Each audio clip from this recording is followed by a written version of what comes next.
কলার গাছ থেকে থোরটা কেটেই ফেললাম, কি করব, বড় হয়ে গেছে, এটা তো আর রাখার কোনো মানে নেই। যাই হোক, বিকেলবেলা যাচ্ছি কলার বাগানে, অনেক বড় একটা কলার থোর হয়েছে।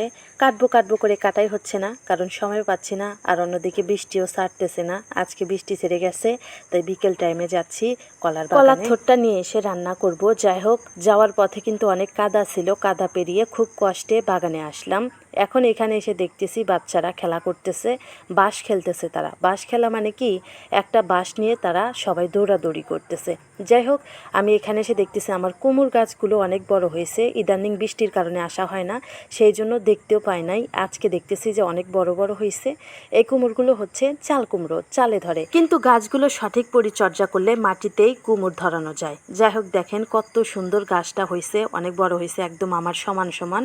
আর এই গাছটা কত সুন্দর পোক্ত হয়েছে, মোটা সোটা। 2-4 দিন পরে এই গাছটাই আমি সুন্দর করে ছোট্ট মোটো একটা জানলা দিয়ে দিব, যে জানলা বেয়ে গাছটা উঠবে এবং কুমড়গুলো সে জানলা বেয়েই ধরবে। যাই হোক, এই যে আর একটা, এই যে এখানে দেখেন একটা কাটার গাছ হয়েছে। কাটার গাছটা আমি এখন কেটে দিব, কারণ এই গাছটা বেয়ে উঠলে গাছ নষ্ট হয়ে যাবে, তাই এই যে কাটার গাছটা আমি কেটে দিচ্ছি। যাই হোক, এই কাটার গাছগুলো কিন্তু রান্না করে খাওয়া যায়। অনেকে ছোট মাছ দিয়ে চচ্চড়ি করে এই কাটার গাছগুলো রান্না করে খায়, আমি কখনো খাই নাই, কিন্তু আমার মনে হয় রান্না করলে মন্দ লাগবে না, ভালোই লাগবে, একদম ডাটার মতোই লাগবে। যাই হোক, গাছটা পরিষ্কার করে দিলাম। এবার আমার চাল কুমড়ো গাছটা খুব তাড়াতাড়ি বড় হবে। এইদিকে বাচ্চারা খেলা করতেছে, একটু তাকিয়ে থেকে দেখতেছি যে একেই বাচ্চা বলে। এত গরম উঠছে, আর এই গরমের মধ্যে তারা দৌড়াদৌড়ি খেলতেছে। যাই হোক, একটু হাসলাম।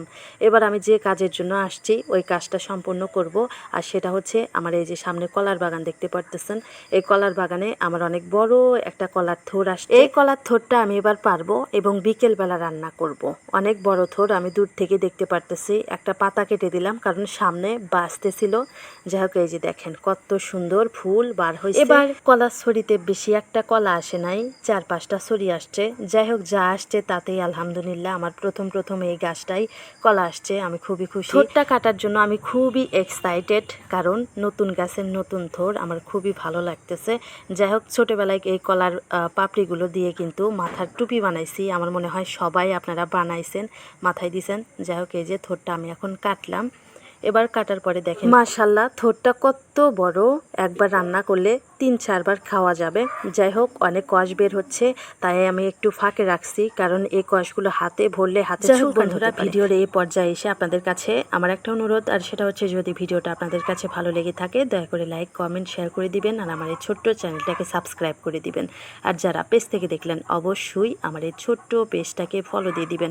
আপনারা কে কোথায় থেকে আমার এই ভিডিওটা দেখছেন তাও কমেন্ট করে জানিয়ে দিবেন। গাছ থেকে তো টাটকা টাটকা কলার থোরটা কেটে নিলাম। এবার এই থোরটা কিভাবে রান্না করলে ভালো লাগবে বা কিভাবে খেলে ভালো লাগবে অবশ্যই আপনারা একটু কমেন্ট করে জানিয়ে দিবেন। আপনাদের জন্য সব সময় কমেন্ট বক্স খোলা আছে। যাই হোক, থোর কাটা শেষ, এবার বাড়িতে চলে যাব। তার আগে আমি একটু দাঁড়িয়েছিলাম, ওই যে বাচ্চারা খেলা করতেছে, দেখেন লাঠি খেলা করতেছে, আমি একটু দেখতেছি। আর এই দিকে আমার গাছগুলো একটু পর্যবেক্ষণ করলাম, দেখলাম যে আমার গাছগুলো সব ঠিকঠাক আছে কিনা। এবার আমার গাছ দেখা শেষ, বাড়িতে চলে যাব। সবাই ভালো থাকবেন, সুস্থ থাকবেন। পরবর্তী ভিডিওতে আবারও দেখা হবে। আল্লাহ হাফেজ।